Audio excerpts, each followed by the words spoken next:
সালামু আলাইকুম।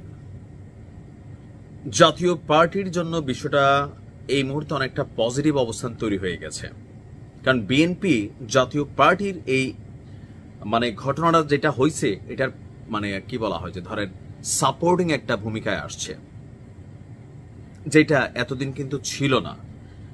ভিপি নূর হাসপাতালে তো তিনি চিকিৎসাধীন আছেন, রাষ্ট্র কর্তৃক তাকে সর্বোচ্চ ফেসিলিটিস দেওয়া হচ্ছে, প্লাস বিদেশে চিকিৎসার জন্য বলা হচ্ছে।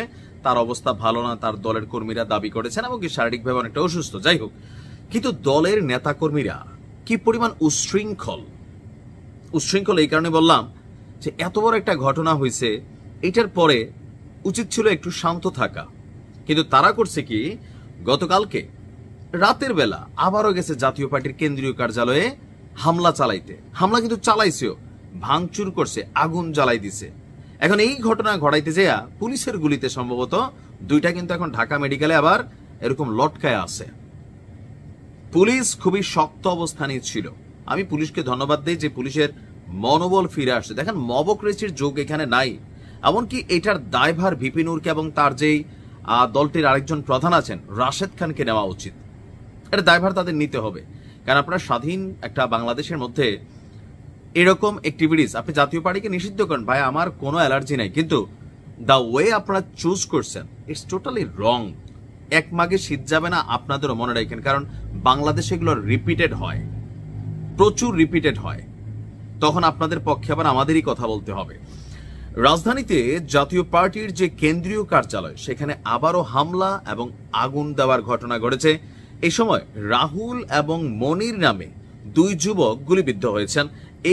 এই মুহূর্তে তারা ঢাকা মেডিকেল কলেজ হাসপাতালে আপনার চিকিৎসাধীন আছেন। এখন ঘটনার সূত্রপাত কি চলুন দেখি। ঘটনার সূত্রপাত হচ্ছে গতকালকে সন্ধ্যার পর। আপনার বিক্ষুব্ধ জনতা, কোন জনতা? যারা গণ অধিকার পরিষদের সাথে কানেক্টেড অথবা মবের যারা বাবা, এরা জাতীয় পার্টির কার্যালয় ভেঙে গুড়িয়ে দিয়েছে। এ সময় কার্যালয়ের ভেতরে থাকা আসবাবপত্রে আগুন ধরিয়ে দেয়। জানা গেছে গণ অধিকারের সভাপতি নূরের উপর আইন শৃঙ্খলা বাহিনীর হামলার ঘটনার দায় নিয়ে স্বরাষ্ট্র উপদেষ্টার পদত্যাগ সহ ৩ দফা দাবিতে রাজধানীর শাহবাগে সংহতি সমাবেশ করেছে দলটির নেতাকর্মীরা। পরে তারা পল্টনে নিজেদের কেন্দ্রীয় কার্যালয়ের দিকে রওনা হন। এরপরে জাতীয় পার্টির কার্যালয়ে হামলা এবং আপনার অগ্নি সংযোগের ঘটনা ঘটে। তো এই সময় পুলিশ আপনার পরিস্থিতিকে শান্ত করার চেষ্টা করলে জাতীয় পার্টির নেতাকর্মীরা তারা কোনোভাবে মানে নাই।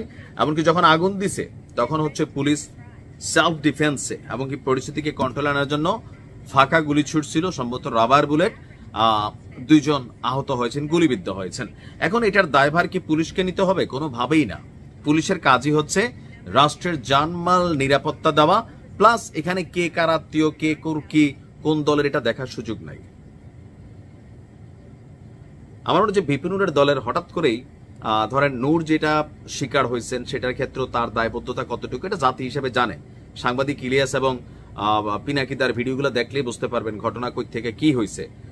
এখন এই যে তারা আরেকটা পরিস্থিতি তৈরি করার ট্রাই করতেছে। দেখেন, জাতীয় পার্টি নিষিদ্ধের জন্য আপনারা দাবি জানিয়েছেন, ফাইন, প্রধান উপদেষ্টার সাথে সাক্ষাৎ করেন, 29 দল এক হয়েছে, আপনারা সেখানে সাপোর্ট করেন, কিন্তু আপনি একটা পার্টির অফিস ভেঙে দিবেন। জাতীয় পার্টিকে নিষিদ্ধ হয়েছে, রাজনৈতিকভাবে কোনো ঝামেলা হয়েছে, তারা ফেসিস্টের দোষর ছিল, সেটার জন্য আপনি আইনি প্রক্রিয়া অবলম্বন করবেন। আপনি তো গায়ের জোর, গুন্ডামি, তো এতই যদি গুন্ডামি থাকতো তাহলে দেখাইতেন আগে। থাকে না যে গুন্ডা অলওয়েজ গুন্ডা, ওয়ান্স এ গুন্ডা অলওয়েজ এ গুন্ডা। আর যে খালি মাঠে গোল দেওয়া গুন্ডা যারা, এগুলো আবার পরিস্থিতি বদলাইয়ে দেখবেন যে ম্যামে করা শুরু করে দেয়। তো এতই যদি থাকতো আগে ওগুলো দেখাইতেন, আমরা দেখতাম। এখন ধরেন আপনি একসময় আপনারা মজলুম ছিলেন, এখন আবার আপনি নিজেই জালেমের ভূমিকায় চলে যাচ্ছেন। কেন ভাই? এদেশে তো আইন আছে, সরকার আছে, ইউনূস সাহেব আছেন, স্বরাষ্ট্র উপদেষ্টা আছেন, পদত্যাগ চাইতেই পারেন। এটা একটা ব্যক্তি জায়গা থেকে আপনি বলতে পারেন, যেহেতু দলটির প্রধান তিনি মার খেয়েছেন। কিন্তু মন চাইল গিয়ে ওই অফিসে আগুন জ্বালাই দেবো, এই ভাঙচুর করবো, এদের বিরুদ্ধে তো মামলা হওয়া উচিত। আমি মনে করি এটা দরকার, কারণ কি এইভাবে চলতে পারে না। আপনারা বারবার ডক্টর ইউনূসের সরকার ফেলিউর, ভিপি নূর সারাদিন মুখে ফেনা তোলে, রাশেদ, ফারুক তো মাইরও খাইছে এগুলোর জন্য। এই সরকারের নিয়ে উল্টা পাল্টা কথা বলে খেয়াল নাই, দৌড়ে মারছে, মাথা ফাড়াই ফেলছিল। তো আপনারা যেমনি বলতেছেন বলে আপনারাই তো আরো তৈরি করাচ্ছেন যে ডক্টর ইউনূসের সরকার ব্যর্থ, এই রাষ্ট্রের মধ্যে আইন শৃঙ্খলা পরিস্থিতি সে ব্যালেন্স করতে পারে না। আর করতে গেলে আবার সেনাবাহিনী পুলিশের বিচারও চান। মানে এত ভাই আসমান দেখেন না, এই আসমানের অনেক কালার আপনারা তো নিজেরাই দেখছেন। যেটা করবেন আইনের মাধ্যমে করেন, সিস্টেমে করেন, মানে আইন আপনি নিজের হাতে তুলে নিতে পারেন না। আর প্রতিদিন তো আর 5ই আগস্ট না, এটা শেষ হয়ে গেছে। ভালো থাকুন।